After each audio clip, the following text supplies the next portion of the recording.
فقلت استغفروا ربكم إنه كان غفارا يرسل السماء عليكم مدرارا ويمددكم بأموال وبنين ويجعل لكم جنات ويجعل لكم أنهارا.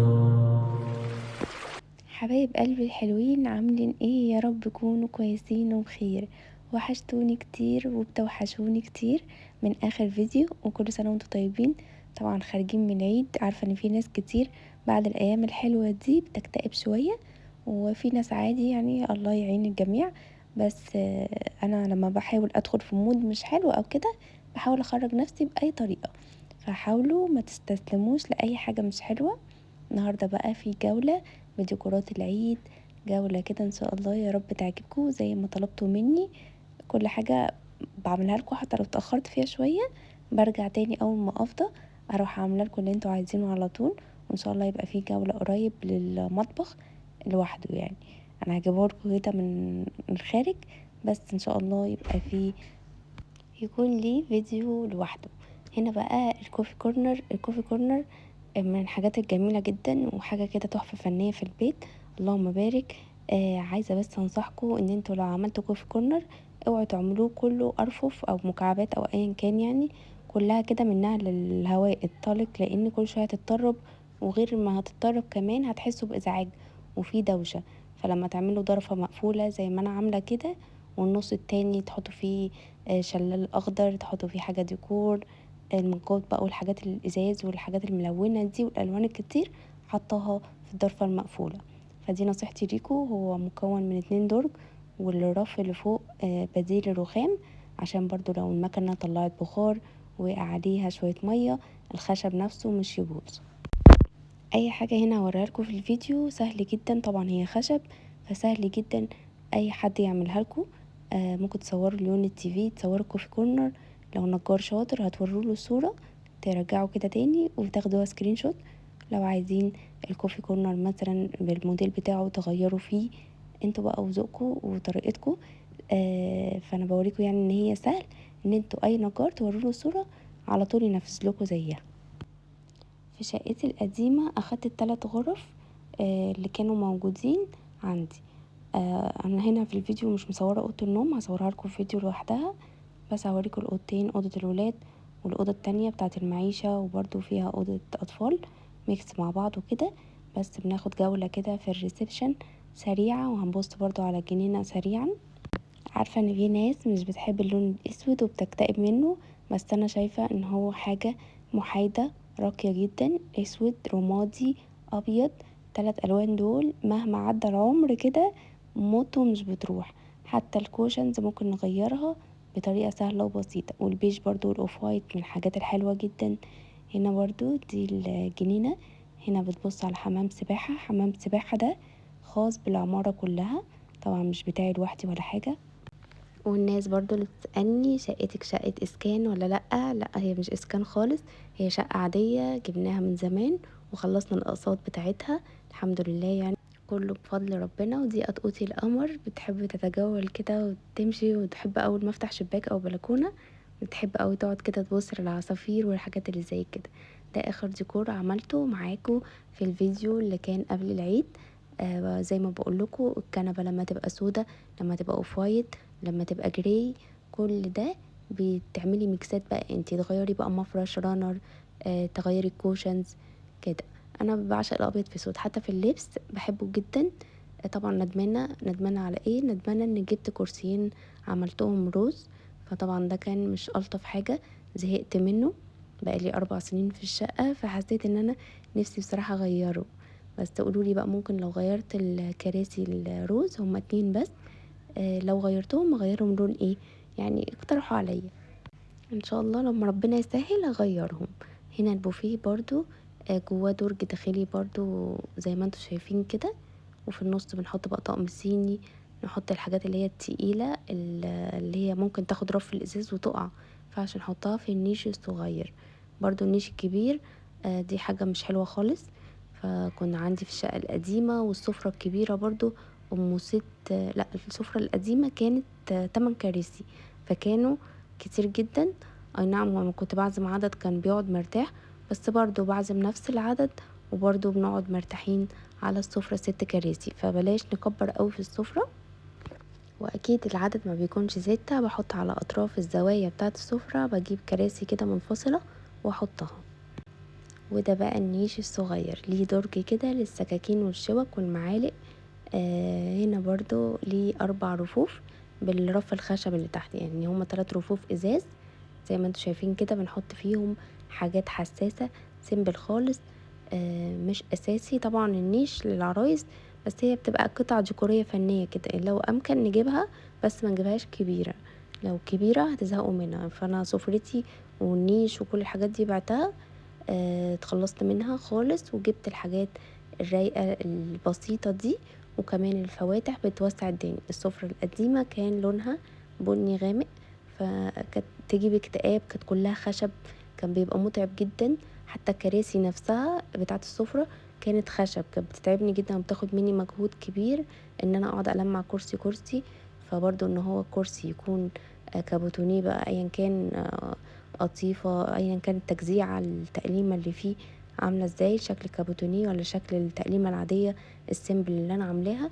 اخترت ساعتها ان 4 كراسي رمادي فاتح، والكرسيين اللي على اطراف دول اللي هما اول السفرة واخر السفرة دول كانوا ابيض كده في اسود، الشكل اللي انتوا شفتوه دلوقتي. ده جزء برضو جنب المبرد كده، حطله ترابيزة الفطار بتاعت ايكيا الصغنونة دي على جنب. وده المطبخ هعملكوا فيه جولة ان شاء الله.